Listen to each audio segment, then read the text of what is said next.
Welcome back to D.O.T. University. I'm Ryan, the D.O.T. guy. This is part 2 of the DataQs. What should have been an overly simple challenge to do, the state of Colorado has turned around and made it extremely difficult. So we had to take this challenge to the distance. Yes, we had to go all the way to courts to get the violation removed. Now, I worked with this client. I gave him my time. I worked a little bit pro bono on it. And if you're going to find out how we can help you here at Front Range Compliance, how we can help you with DataQs, make sure you stick around till the end of this video so I can give you a little bit of information that will help you challenge your DataQs and keep your company off the radar. Now, as I said, this challenge has gone the distance. So we went back, clear back in March 19th is when we started this challenge. When we submitted all of the documents necessary, we created great video as you've seen in that previous video. If not, you're going to want to check that out right here. And we started this challenge. We submitted all the necessary evidence. The state came back on the 18th and said, after reviewing our initial challenge, the officer determined that the violation was written correctly. Okay, now this was not correct. So immediately I went to work. I contacted the Commercial Vehicle Safety Alliance. We pulled their guidance. The CVSA provided me 2 documents showing that this particular loose shaft, output shaft, has been reviewed by CVSA on 2 separate occasions, and both times determined that it could be a maintenance issue, but otherwise is not a violation. So I went through and I recreated, or I challenged this violation through the DataQ. You're allowed to do it 2 times. I submitted the challenge for that, resubmitted the necessary evidence, and that was on the 26th of March. Like I said, this has taken some time. We wanted to get this video out to you clear back beginning of April into March, but again, the state just didn't cooperate. So we resubmitted this DataQ. Now, after I submitted this and I explained a little bit about my history, a little bit of what's going on here, they came back, the state of Colorado, who knows me, they came back. Number one, they made a statement that I may have altered the vehicle and was using a different vehicle. So that, number one, that was not acceptable because we didn't do that. And our video clearly shows the license plate, the unit number, the exact same video, uncut, which we uploaded to them. And we provided them personal links so that they could actually go on YouTube and see the specific videos unpublished just using the link so that it wouldn't be lower quality image and things like that, which they wouldn't review.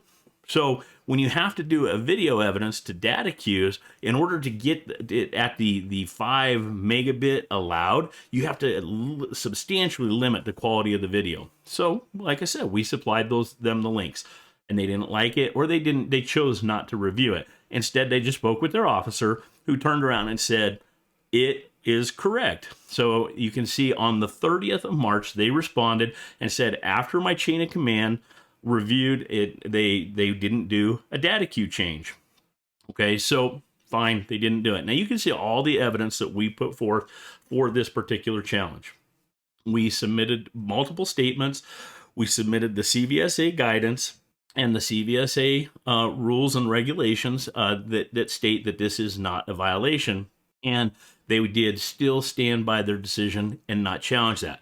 So our next step was to contact a company and convince them to go to take this to court. So the driver, who very much agreed that they weren't in violation, went ahead and challenged this. Now, the courts took this and they said, okay, no, they scheduled this poor driver to a full-blown jury trial. Now, mind you, this was like a $69 ticket.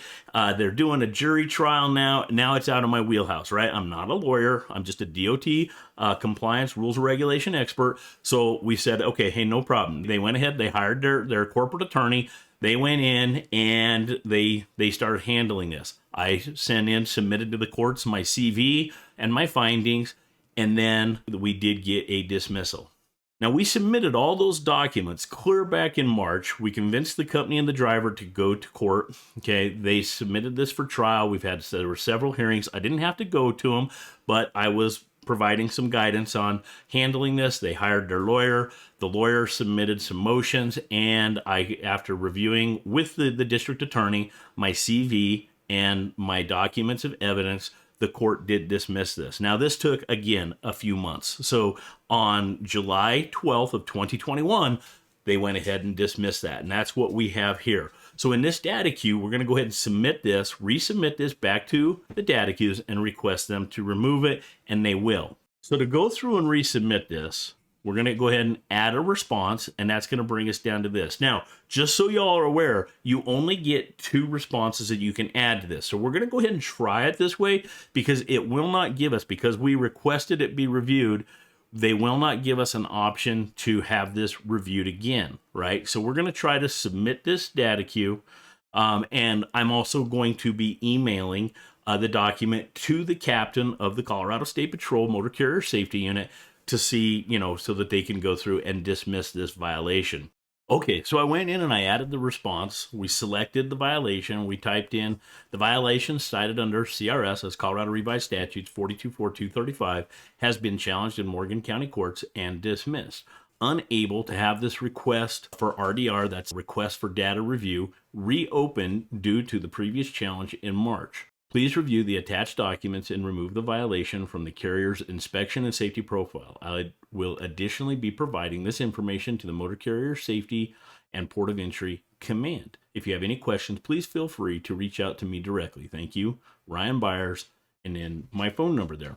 And so I did upload the document. So we have the court dismissal document from the Morgan County courts that has been uploaded. Now, once you get done with all that, you're going to go ahead and type that all in there and hit submit. Now, it has been submitted into that point. Now, they have up to 10 days to respond, but since I didn't reopen this, it's kind of unknown kind of where we're going to go. But to spark the interest, to get them, focused on it, since I couldn't open it back up, that's why I'm emailing it to the command, so that'll bring that to their attention.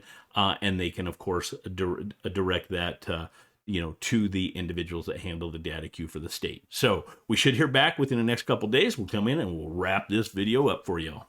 Okay, so we're back. It's been a few days later, and we have had success. The video and all the evidence that we uploaded has been now reviewed.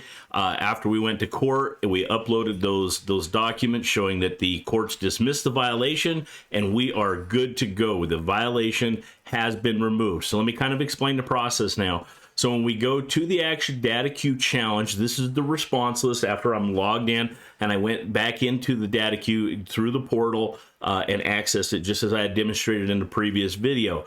Now in here we have the final status upload. You can see that the state did respond on the 20th, the same day that I sent that in that previous video. And it says that the citation results have been entered per FMCSA guidelines. Should you have any questions, please reach out. So just a quick recap, we uploaded the court dismissal documents, and that was in my previous comment.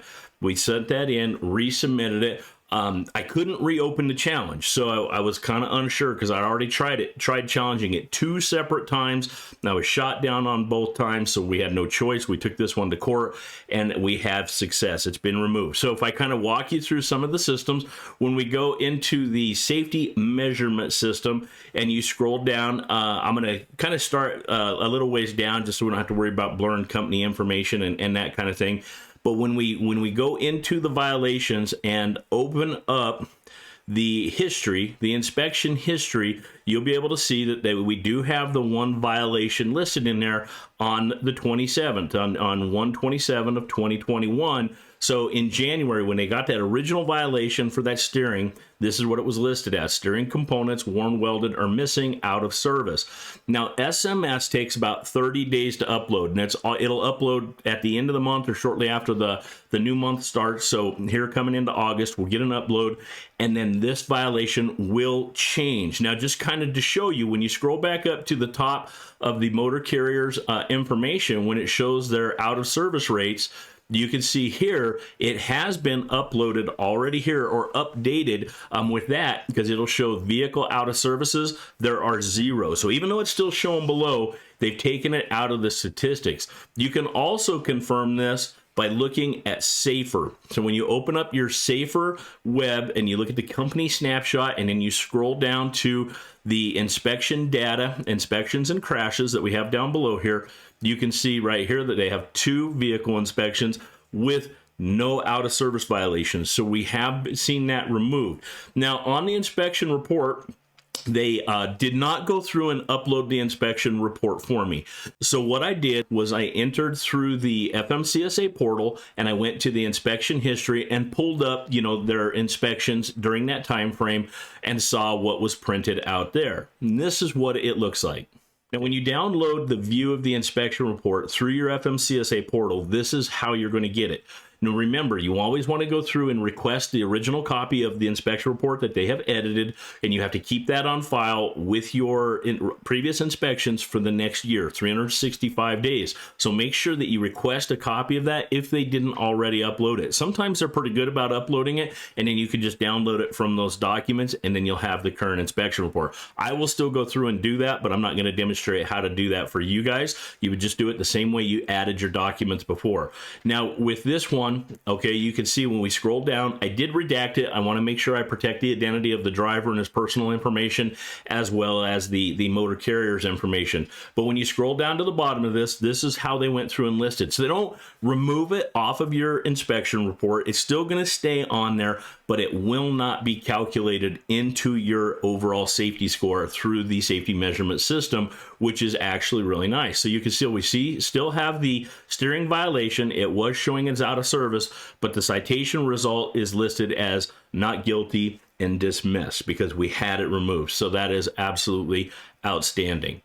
So just remember, when you're going through and you're completing your FMCSA DataQs on your violations, be diligent. Don't just give up. Compile your evidence. Make sure that you get everything put together. I really hope that this video series was helpful for you in completing your DataQs. Now, don't forget, we're here for you here at Front Range Compliance Services. If you need a little bit of help, it's one of those things that, you know, sometimes just getting an outside opinion is very helpful. Remember, when you do this challenge, you're sending it to the agency that wrote you the violation. So it is extremely difficult. So make sure you gather your evidence, put a good thought into how you're going to challenge it, walk them through the challenge, and then hopefully you'll have success and clean up your overall DOT safety record. Thank you for what you do. Keep moving America forward. Make sure you check us out on our next video. Hit that like and subscribe button and ring that bell so that you can be notified when we're coming out with that new content that can help you stay off the radar. Be safe.